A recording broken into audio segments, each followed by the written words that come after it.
तूफान समाचार मोहित चौहान संवाददाता बदायूं। मनौना गांव से मनौना धाम तक का सफर जरूर पड़े।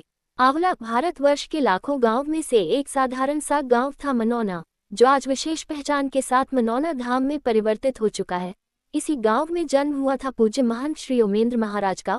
उनके विषय में कुछ भी उल्लेखित करने से पहले हम उनके पूर्वजों से शुरुआत करते हैं। बात उस समय की है जब देश गुलामी की जंजीरों को तोड़कर नए स्वतंत्र भारत की यात्रा शुरू करने वाला था। उस समय मनौना में एक जमींदार रहते थे, श्री सुखा सिंह चौहान। आर्थिक रूप से जमींदार, लेकिन आम जनता के दिलों में एक पितामह जैसी जगह थी। जो उनके समय में बच्चे थे, वो आज 70 से 80 वर्ष के हो चुके हैं। उनसे जब हमारी बात हुई तो ऐसा लगा जैसे कल गुजरी हुई कोई कहानी हो। शब्दों में वो ऊर्जा की सूरज भी शर्मा जाए। उन बुजुर्गों ने बताया कि जब कोई श्री सुखा सिंह चौहान जी को खेतों में अनाज चोरी करते हुए दिख जाता था, तो वो खुद अनजान बनकर आगे बढ़ जाते थे, ताकि चोरी करने वाले को शर्म महसूस न हो। वो कहते थे कि किसी के बच्चे भूख से व्याकुल न हों। उन्हीं के परिवार में 3 पुत्रों का जन्म हुआ, श्री सिपट सिंह, श्री सोहन सिंह, श्री यवरन सिंह। बड़े पुत्र मेधावी थे, सो उन्होंने पढ़ाई पूरी करके अध्यापक बनना उचित समझा। शिक्षा विभाग में प्रधानाध्यापक के पद से सेवानिवृत्त हुए। उनके बारे में मशहूर था कि वो अनुशासन प्रिय बहुत थे। आज भी उनके पढ़ाए हुए मनौना गांव के आसपास गांव में पाए जाते हैं, जो बहुत अच्छे पदों पर आसीन भी रहे हैं। जब वो सेवानिवृत्त हुए तो उन्हें बतौर सेवानिवृत्ति कुछ फंड मिला। आमतौर पर हर कोई फंड का इस्तेमाल भौतिक संपत्ति निर्माण के कार्यों में करता है, लेकिन उन्होंने उसका इस्तेमाल देश के चारों कोनों में स्थित 4 धाम यात्रा के रूप में किया और आत्मिक शांति को प्रमुख स्थान दिया। उनसे छोटे भाई श्री सोहन सिंह चौहान 20 वर्ष तक मनौना गांव के निर्विरोध जीवन की अंतिम अवस्था तक प्रधान रहे। कम पढ़े लिखे होने के बावजूद भी ईमानदारी और निर्णय क्षमता से अत्यधिक प्रभावित किया। सबसे छोटे भाई श्री यवरन सिंह जी ने खेती की व्यवस्था को बहुत अच्छे से निभाया। दोनों बड़े भाइयों के हर आदेश को बहुत अच्छे से पालन किया। श्री सिपट सिंह चौहान के 3 पुत्रों में सबसे छोटे थे श्री जितेंद्र सिंह चौहान उर्फ अजय चौहान, लेकिन आम जनमानस में नेताजी उपनाम से बहुत प्रसिद्ध। विभिन्न सहकारी समितियों के सभापति रहे, जिनकी कमी आज भी किसान महसूस करते हैं। अपनी फसल के लिए खरीदे गए खाद बीज को दूसरे किसानों के लिए बांट देने वाले सामाजिक व्यक्ति थे नेताजी। सभी राजनीतिक पार्टियों के नेता उनका बराबर सम्मान करते थे। वो कहते थे कि आपकी सफलता ये नहीं कि जीवित रहने पर कितने लोग आपके साथ हैं, बल्कि सफलता तब है कि जब आपकी मृत्यु हो तो आपकी अंतिम यात्रा में कितने लोग आपके पीछे हों। मनौना गांव के इतिहास में इतनी लंबी अंतिम यात्रा कभी नहीं हुई। मनौना गांव में सभी प्रमुख जातियां रहती हैं। सभी जातियों में समान प्रासंगिक सम्मान प्राप्त करने वाले श्री जितेंद्र सिंह चौहान और श्रीमती माया चौहान जी के परिवार में 7 अक्टूबर 1984 को जन्म हुआ ओमेंद्र सिंह चौहान का। अपने 6 भाई बहनों में चौथे स्थान को सुशोभित करने वाले श्री ओमेंद्र सिंह चौहान जी बचपन से नटखट प्रवृत्ति के रहे हैं। कहते हैं कि इस धरा पर कुछ मानसों का न जन्म सामान्य होता है और न मृत्यु और न जीवन, सब कुछ प्रभावशाली होता है।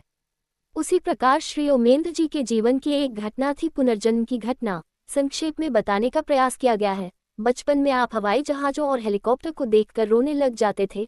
बच्चों का रोना एक सामान्य घटना थी, लेकिन आप रोने के साथ साथ कुछ बोलते भी थे। उनमें कुछ नामों का उच्चारण होता था। चूंकि आपके पिताजी उच्च शिक्षित थे, सो उन्होंने इस बात पर अध्ययन किया। उन्हें लगा कि ये पुनर्जन्म आधारित कुछ यादें हैं जो कालांतर तक साथ हैं। उसी समय पिताजी के बरेली में रहने वाले एक मित्र के यहाँ जर्मनी से एक परिवार भारत यात्रा पर आया। उस परिवार की इच्छा थी गांव में घूमकर भारतीय संस्कृति से साक्षात्कार करना, इसलिए वो परिवार पिताजी के साथ मनौना घूमने आ गया।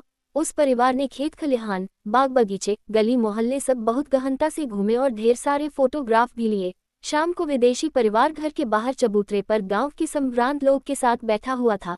तभी आसमान में हवाई जहाज की घटना की पुनरावृत्ति हुई। आपका व्यवहार रोने और कुछ नामों के साथ चिल्लाने का था।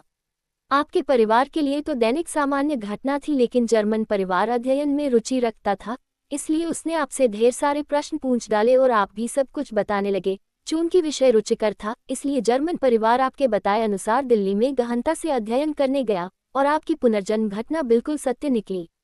आप पुनर्जन्म में दिल्ली के एक बड़े व्यवसायी थे। 2 बच्चों का परिवार था जो एक हेलीकॉप्टर दुर्घटना में मारे गए थे। वर्तमान जीवन यात्रा पर वापस आते हैं।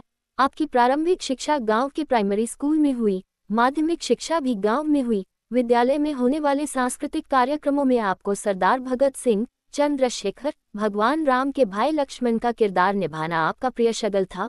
विद्यालय में एक बार स्वतंत्रता दिवस पर परशुराम लक्ष्मण संवाद का आयोजन हुआ, जिसमें आपने लक्ष्मण का अभिनय किया। जब आपने संवाद शुरू किया तो आपके रौद्र और आक्रामक रूप को देखकर बाकी किरदार निभा रहे आपके साथी मंच से नीचे उतर गए। 2 वर्ष आपने देश के प्रसिद्ध गुरुकुल कानगरी विश्वविद्यालय हरिद्वार में भी अध्ययन किया और अपने चरित्र के अनुरूप ख्याति प्राप्त की। इंटरमीडिएट आपने आंवला के प्रसिद्ध चाचा नेहरू इंटर कॉलेज से किया और हमेशा शिक्षकों के प्रिय रहे। बीएससी इन बायो आपने बरेली के महाराजा अग्रसेन महाविद्यालय से पूर्ण की। परिवार की इच्छानुसार आपने दिल्ली एनसीआर में आपने कुछ दिन से व्यवसाय नौकरी भी की, लेकिन ये पक्ष आपके चरित्र के साथ समझौता था, न्याय नहीं। अतः जल्द ही आप नौकरी छोड़कर सामाजिक यात्रा पर निकल पड़े। दिल्ली से लेकर गांव की सभी सामाजिक गतिविधियों एवं कार्यक्रमों का महत्वपूर्ण हिस्सा बनने लगे। एक प्रमुख संगठन का आपने निर्माण किया और उसके राष्ट्रीय अध्यक्ष रहते हुए दिल्ली के जंतर मंतर पर 1 महीने का सफल आमरण अनशन किया। लेकिन 2015 फरवरी का वो मनहूस समय भी आया जब आपके पिताजी अचानक हार्ट अटैक से आपको छोड़कर चले गए। चूंकि आप पिताजी के सबसे करीब थे और पिताजी आपके चारित्रिक आदर्श भी थे, ये घटना बहुत कुछ बदल चुकी थी। आपका मन वैराग्य की तरफ मुड़ने लगा। आप भले ही बचपन से धार्मिक थे, लेकिन अब आपका मन पूजा पाठ साधना में बहुत ज्यादा लगने लगा था। देर रात्रि तक पूजा करना, फिर सुबह जल्दी उठकर पूजा करना आपकी दैनिक क्रिया बन चुका था। मित्रों के सुझाव से उनके साथ आप प्रत्येक महीने राजस्थान में खाटू नामक जगह पर स्थित श्री श्याम बाबा के मंदिर में दर्शन के लिए जाने लगे। साल 2020 में विश्वव्यापी महामारी कोरोना की शुरुआत हो चुकी थी। अब यात्राओं पर सरकार का प्रतिबंध लग चुका था।